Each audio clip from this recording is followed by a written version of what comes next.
Well, hi everyone, it's Pete here from the Pain Talk, and welcome to another Q&A session, Monday night, 7 o'clock. And thanks everybody for sending in messages, etc., questions, and got some good feedback from the one I did, the first one I did last week. So this week's been quite an interesting week, really. I've been working on a new educational platform that will be launching soon. But let's go straight ahead and look at see the questions and see if I can come up with some good answers for everyone that sent in questions. So first one, excuse me, Penny from Scotland. She says, after reading the Pain Toolkit I downloaded, I've been trying to find a healthcare professional who can support me.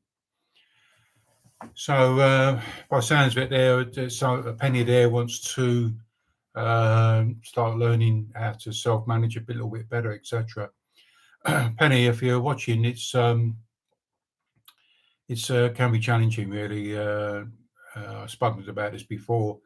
Most healthcare workers are, when they're in their respective medical schools, they're mainly taught something called a medical model, and but it is changing, and a lot of schools now are including the self-management info, etc.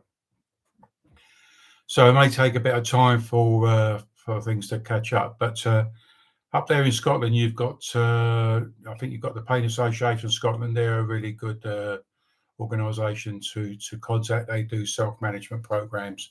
And the problem is they're only in certain areas, and I'm not sure what part of Scotland you're from, but especially if you're in a rural area, it may be challenging getting to one of those programs. But I'm happy to support you in any which way I can. I'm not running any more workshops this year. I've got some planned for next year, and but in the meantime, if I can help in any way, just drop me another line. Let me know, like we do in the Pain Toolkit, is choose one or two of the tools that you want to start working on, and perhaps I can support you in the meantime until I can log. That's the other thing as well. If you tell me where you are, I may know of a good healthcare professional in your area that I may be following on social media, etc., or know that I can signpost you to. But anyway, I hope that answers your question. What's the second one here from a chap called Ethan from New Zealand? And he says, I have problems sleeping. My pain wakes me up regularly. Well, Ethan, that's a problem for me still as well. Like, with as I become an older person now, etc. I've got arthritis in my hips and other parts of my body. So it feels like the best way I can describe it. Really, I've never been on been part of the barbecue. In other words, been on a spit, but constantly turning my body over during the night. And because the pain in my hips sort of wakes me up.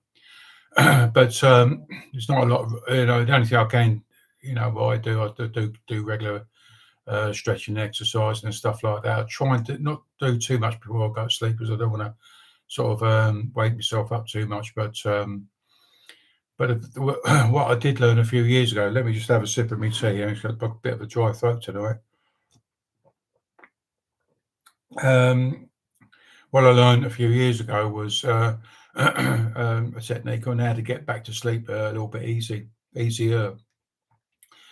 And I think the I don't know, the healthcare professional term is called diaphragmatic breathing, but I'm not I'm not an academic dude or healthcare worker, but it's also known as belly breathing. So it's because I think what I found, sometimes I do a bit used to breathe into my chest area. But when I found someone showed me how to put one hand on the top of your chest and one hand in your tummy, is that when you take a nice gentle breath in, the bottom hand should be moving and not the top one. So if I'm sort of just shallow breathing like that, then this hand is moving. I'm not really not breathing out correctly. So I need to breathe into my tummy so that the lower hand moves. And so that's what I do. I don't, when I'm in bed, obviously I don't put hand on my tummy. I just do nice gentle breathing, and I know it seems to get me back to sleep quite quickly. Also, Terry does some handy tips. So if you look at the YouTube channel, you'll see some videos there. I'll tell you what I do, Ethan, is I'll when I finish this, I'll oh, excuse me, bit of a dry cough. So I've got a nice cup of tea with me. It's lovely. Got my Arsenal mug, the Christmas one, getting in the spirit of things. That's better. I've done some interviews with a lady called Dr. Sue Peacock, who specialises in sleep problems, etc., especially for people with pain. So what I'll do, Ethan, is I'll put in the script up below, or messages, I should say. I'll put in some links to to Sue's videos. Well, I've done some interviewing, and also her website. So just drop a line, tell her you've we've been in contact with me, and she'll help you out. But Sue's really important. She has worked in the pain management field over the years that I've known her anyway, where she works at a pain management program. But since she's left that, she specialises in pain matters, etc. So get in contact with her. I call her Dr. Sue. Very, very nice lady. Very, I call it compassionate, I think is the best word for her. Is very softly spoken. Got a nice way about her as well. And I'll say the other thing which may help you as well is I think in the last about 6 weeks, 8 weeks now, I've gone back to doing something called Qi Kung. It's a video I saw years ago.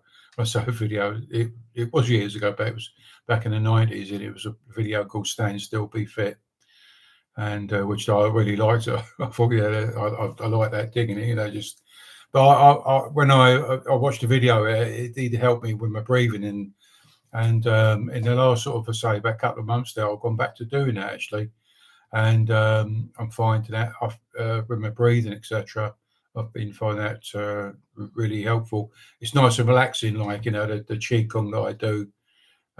It's very gentle movements, but it's I don't know. I felt, in fact, I had to track my blood pressure recently with the GP. I had to. They sort of said, "Can you track your blood pressure for a week?" And I've got my own little kit here, so I did that. And it's the first time they've not come back to me and said, "Oh, your blood pressure's all right," So the only thing I've been changing really was doing my Qi Kung, So it's good for relaxing, but for me as well, I live with asthma, and it's been really helpful for that as well.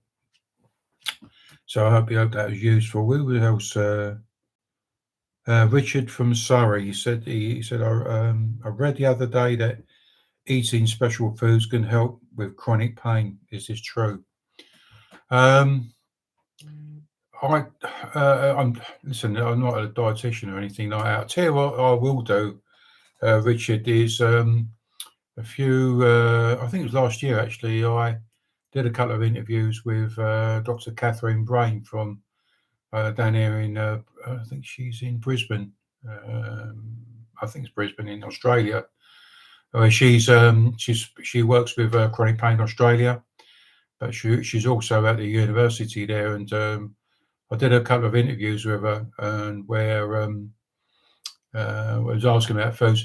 I remember she was. I mean, she made it really sound quite well for me interesting about what sort of foods to eat and everything.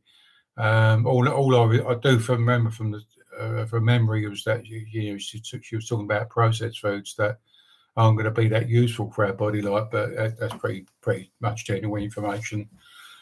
So,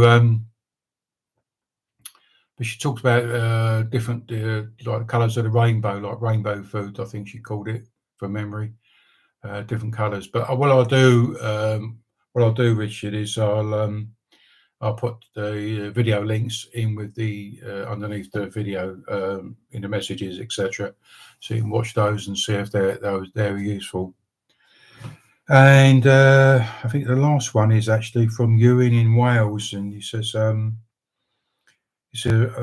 not been able to work because of my back pain, but I cannot afford to be off work any longer. So any ideas for getting back to work, Pete? And well, I can identify with quite a bit with really, Ewan, because it was me back in the day, really, and I was lucky. I think I would have struggled getting back to work without any help and support, really. And the support I got was from the went on the pain management program in London in '96, and that was when it sort of got me back on track, because I wasn't that confident about going back to work, and I've really struggled with it.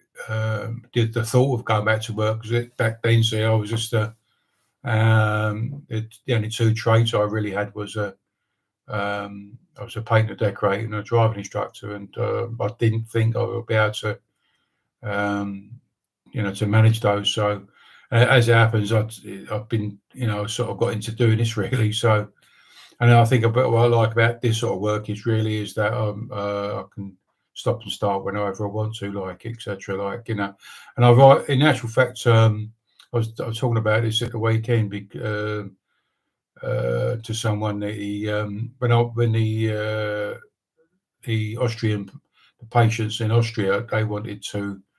Apparently, they got a message back to me saying they didn't like the German pain toolkit, and I thought, well, I thought people in Austria do talk German, and they do. And I said, well, he said, what was it they don't like? He said there wasn't any information in the toolkit about pain and work. And I thought, yeah, you're right, dead right. So it prompted me to actually write a chapter, or not a chapter, but a big section in the pain toolkit. So all the future pain toolkits from there on have had work about dealing with pain and work. And part of getting back to work is part of our recovery. I always remember, every time I go to remember his name. He was a rheumatologist by trade. I can't remember his name, but I was listening to him at an event once, and he said it's to wait until you're completely pain free before you return to work ain't going to be that useful. So part of getting back to work is part of the rehabilitation program. But what I suggest to get in contact, Ewan, and I'll send you the text from the pain toolkit. Hopefully that'll be useful for you. And the main thing really is to build up, really. And if you're going back to a work where you have a chat with your boss and say, look, I'm coming back to work, but I may not be able to keep up the same hours that I did, so could I do a graded return to work, and increase my hours over the coming weeks, etc. If you can't do that, it looks like you've got to look around for a job. I've always suggested to people you said a suggestion about being self-employed. So mate, it's like starting up a little bit of a mini business, really. And because as I say, I'm self-employed, and that gives me the freedom to have a break when I want to, or etc. Because I know when you are at work, you can feel pressured that you got to keep up with everybody else. One handy tip I think I'd actually include in the toolkit is where you do a deal with your boss if you are going to go back to where you was working. Is that explain to your boss, you're going to need to take some pacing breaks throughout the day, and but would it be acceptable if you was to start, let's say, half an hour early, or finish half an hour later than perhaps your other co-workers, but during that half an hour you're fitting in all your 5 or 10 minute pacing breaks, but But pacing, really, I mean, if you know, I was going about it, it's I call it a bit of a lifesaver, really, because pacing is taking a break before we think we need to, and when we actually are in work, we feel we have to keep up with everybody else, etc. And we just can't do that. We have to work at a different speed. I can't do. I'm a bit of an older fella now, anyway, but I can't keep up. When I did go back to work, and I mean, I did have 8 years of working in the NHS on the expert patients program, and all the good thing about that job was, or everybody that worked in it, they were living with long-term conditions. So we all knew about that. People didn't look down at you if you had to take a break, etc. But I know people we're paying. We are grafters as well, and sometimes we have to remember that we have to do things at a different speed, at pacing. Even when we get back to work, that's a really key a key skill to be doing. Okay, so anyway, we're live, and I'll come to the end of the questions that were sent in. I've chose only 4 tonight, but I did get a few more. But drop me a line via the website, any questions that you want to ask me. I'm going to start, but I'm not sure. So this is all new, so I'm just trying to figure out what's the best time for people. Perhaps 7 o'clock at night. It may not be the best time for people to join in. So I'm going to start the Q&A off next week. Try it out at 6 o'clock. See if it works out, so we can get some questions, etc. So anyway, take care. Have a good week. Be cool and groovy. Be kind to yourself and be kind to one another. Take care. I'll see you soon. Ciao.